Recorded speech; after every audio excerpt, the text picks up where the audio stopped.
Hey guys, Unfrequented World. We are standing at the edge of my property right now, just waiting to go in and do a bushwalk. It's kind of gray, looks like rain, therefore the mosquitoes are twice as bad as they've been. So I'm hesitant to go in there. We're gonna zip up, we're gonna hood up, and we're gonna go for a walk and check the property. Before we do that, I wanted to talk to you guys. I want to give you guys, I watched a video last night. I'm always finding new stuff.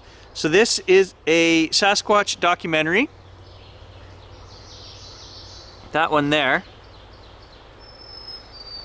So the channel is Sasquatch Theory, okay? And he's got an almost 2-hour documentary that he does on there.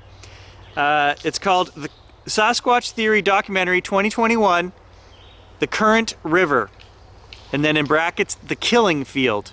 Okay, very interesting documentary. This farmer covers his property and he shows you guys what's been going on there.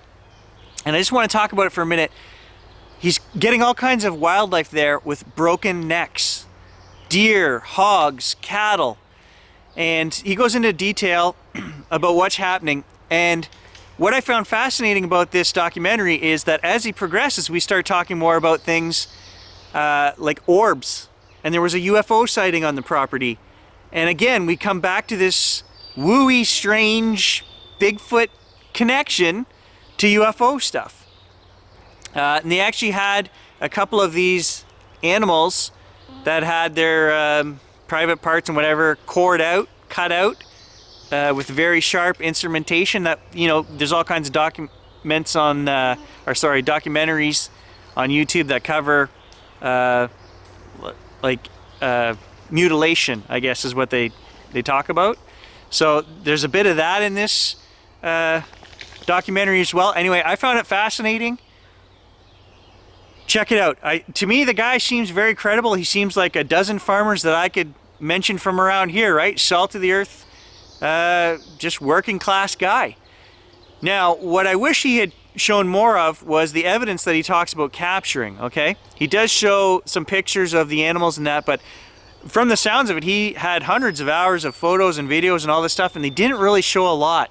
And they talk about the sounds that he recorded and things. I wish they had shown more. But anyway, fascinating. Check it out. I thought it was a good documentary.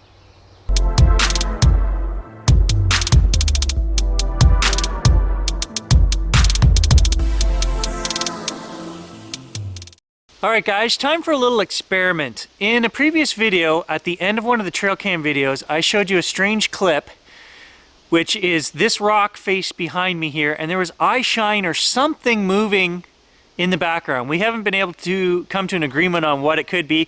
Some ideas were porcupine or raccoon in a tree, orbs, eye shine from unknown. We don't know, okay, but it's kind of up in the air. So what I've done is I've taken the video camera and I've set it up in the exact spot leaning against the tree where the trail camera was. Why did I do this? I don't have the trail camera right now. They're 50 kilometers from here. They're out on my dad's property. Is this the same field of view?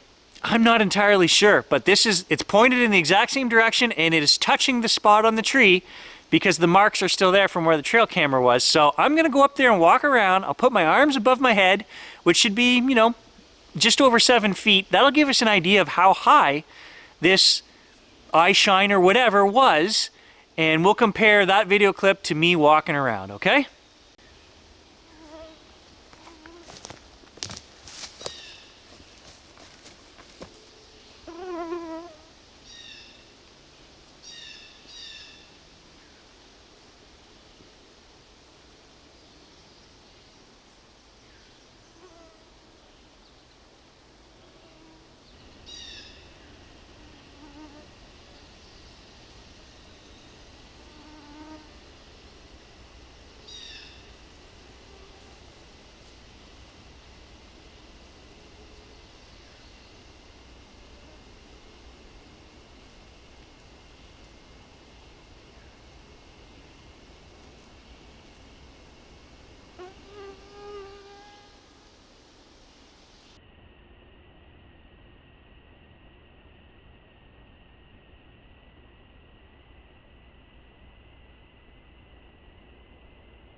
future Gary interjecting. So I've just brought the clips home from our little experiment and I lined them up on the computer.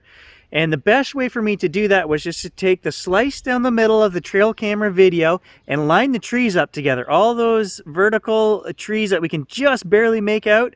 And if you watch where it says, "What is this?" and there's a little arrow pointing, that's where the white thing starts. And just a guesstimate, guys, it is close to 9 feet up. Whatever that thing, whether it's eye shine, and definitely I don't think it's an animal moving from tree to tree because there's only one tree in front there, right? So I don't know. That's just my interjection. I don't know what it is. I would lean towards orb, but I don't know, guys. You tell me in the comments below. But definitely height-wise, I'm going to say it's close to 9 feet high. So I actually just ran into a guy here just off my property cutting a trail with tin snips. Just a young kid, early 20s, and he's in between Tom's house and my house. And I asked him what he was doing. Well, his father owns the property that comes behind my house and goes 90 acres that way. Tom and Dave own the 90-acre trail, which is on that side. I have tried to purchase this 90 acres on this side before, and I was told it wasn't for sale at that particular time. It had been before I bought my house. Well, apparently it's going to be for sale again. So I don't know what to think about that because this is like this huge bubble right now. It's swampland back here. They apparently have plans or hopes of, you know, development, okay?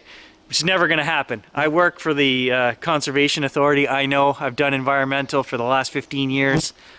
The amount of money that it's going to take to even put a road in between Tom's house and my house to access this property, we're talking $100,000 plus. Okay, it's swamp runoff from Lake Nipissing. Okay, so I think he's a little delusional as to what's going to happen there and the amount of time that it would take. I don't think it would be sold to developers. So I'm going to try to get my hands on that property, guys, just for peace of mind because I love it back here and I don't want half of the property that we go out and enjoy to be, you know, taken, sold, and developed. So I'm going to try my best to get my hands on that. I'll let you guys know how that goes. Either way, it's swampland. Nothing will be happening to it. I would say for at least 5 years, even if a developer did buy it. It has to be city code. Everything has to meet city code, including this road and runoff. And there's only so much room between Tom's house and my house. We both have wells and septics out here, so there isn't a lot of room. But it is disturbing to me. It is kind of stressing me out. I'll keep you guys posted.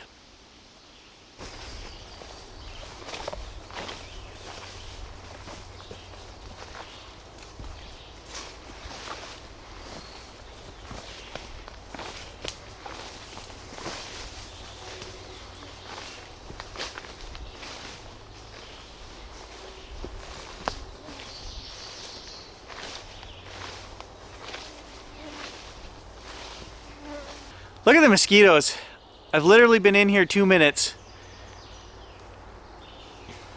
So we've talked about this in the last few videos. The activity around here seems to be ramping up as the temperatures are getting warmer. We've been over 30 degrees the last week every day. And so we really need rain up here. The soil is so dry right now. The forest is dry. But mosquitoes, oh my goodness. You don't want to go out here with any part of your skin exposed. So again, I always ask the question, you know, what are these animals doing to survive this? Well, we know they're going out to the edge of the swamp, the edge of the field, getting in the breeze. That being said, I've been hearing and capturing a lot of strange whistles, knocking. The knocking has been crazy lately in here. Do we know what that is? No. I can't prove it, and that's the frustrating part, that I get a lot of audio. It's like this documentary that I watched last night.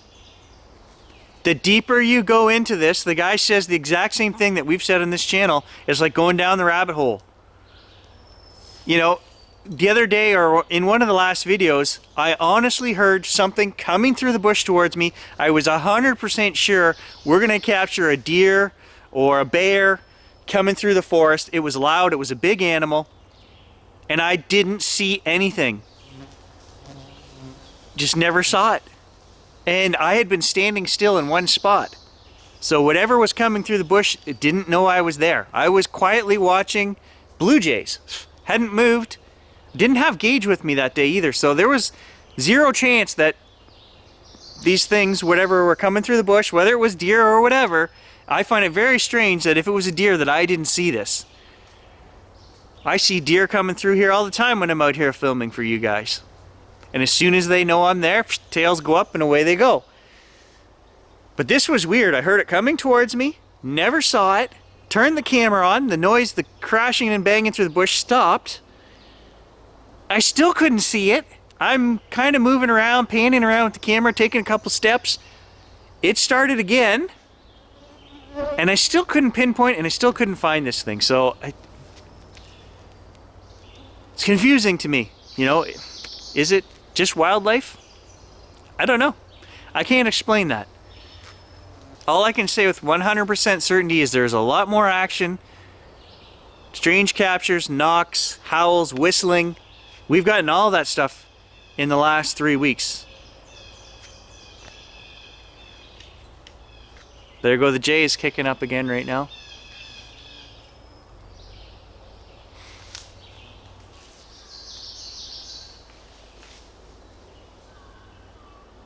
I've never found any animals dead on my property. Thank goodness, that would freak me right out. So I don't have any of that. I'm just looking at a little tree here that's pushed over. It's been uprooted. There's the top of it there. And there's the roots. Looks like it was pulled right out of the swamp. Little ash.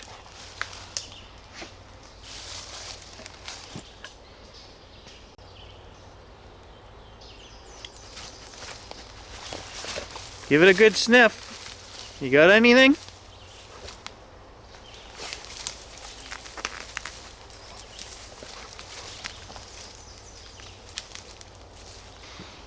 So even out at my dad's,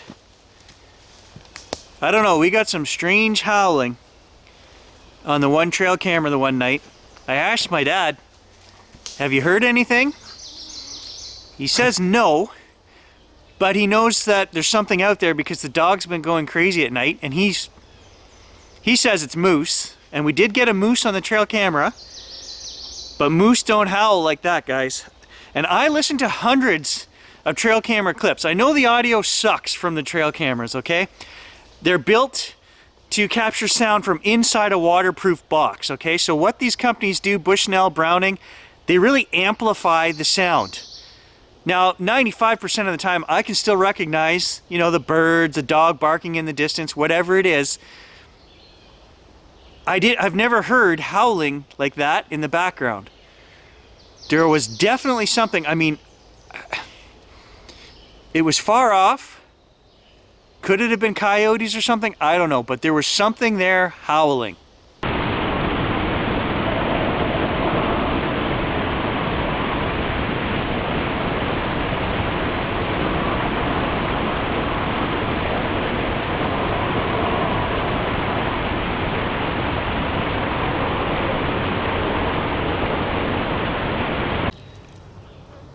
I can hear like military helicopters in the distance again. I don't know if they're doing some kind of exercises out here. I haven't seen one, but I can hear it. Here comes the rain, guys. We're gonna have to continue this adventure later, I think. Maybe I'll come out this afternoon, this evening. Hopefully the rain passes.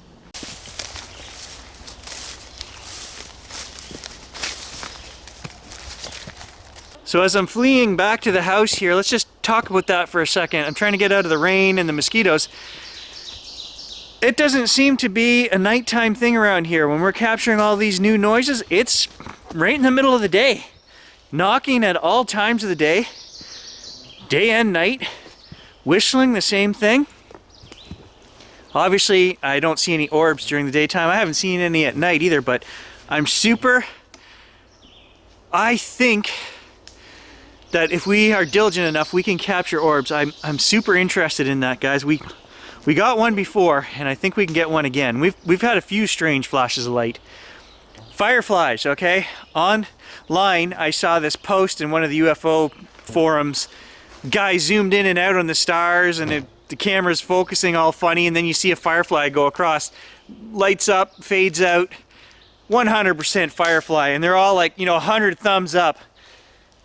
Guys, I've made videos here on the channel in the last couple of weeks. There are literally thousands of fireflies out in my night sky and in my backyard right now, and it's so easy to zoom in and isolate one, flying by. I can't believe people are fooled with stupid things like that. Like, it's just, ridiculous. I posted my 2 cents on there. I said, it's a firefly, but a couple people gave me a thumbs up, but 300 still gave the post that it was a UFO a thumbs up. Nonsense.